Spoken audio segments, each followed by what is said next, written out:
মসজিদে নববীতে আপনি যদি বিশ্বনবীর সালাম দিতে চান, আপনারা যেই গেট দিয়ে ঢুকতে হবে, গেটের নাম বাবুস সালাম।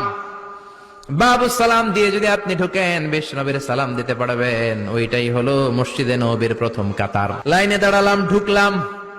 ভাগ্য ভালো, এমন একটা জায়গা পেয়েছি লেখা মাকান তাহাজ্জুদি রাসূলিল্লাহ, মানে এই জায়গায় রাসূল তাহাজ্জুদের নামাজ পড়তেন।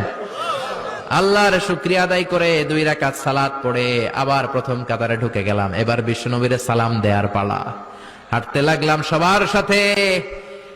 রাউদাতুম মিন রিয়াদিল জান্নার পরে ছোট্ট একটা জায়গা, এই জায়গায় সাইয়েদনা ঈসা আলাইহিস সালাম দুনিয়াতে আসার পরে, দাজ্জালকে হত্যা করার পরে 40 বছর দুনিয়াতে থাকার পর যখন ইন্তেকাল করবেন, বিশ্বনবীর বাম হাতের এই পাশের জায়গাটাতে ওনার সেখানে কবর দেয়া হবে।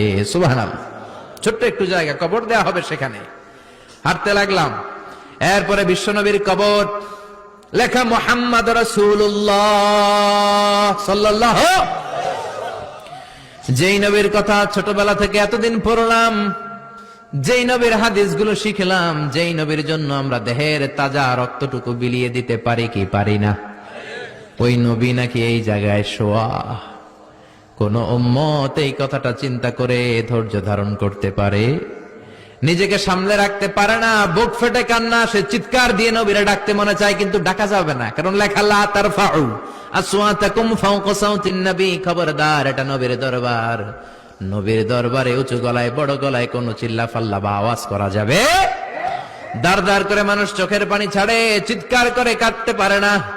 বিশ্বনবীরে চিৎকার করে ডাকতে মন চায়, ডাক দিতে পারে না, চোখের পানি ছাড়ে। আর বিশ্বনবীর সালাম দেয়, সামনের দিকে হাঁটে। বিশ্বনবীর কবরের পরে সাইয়েদনা আবু বকরের কবর, তারপরে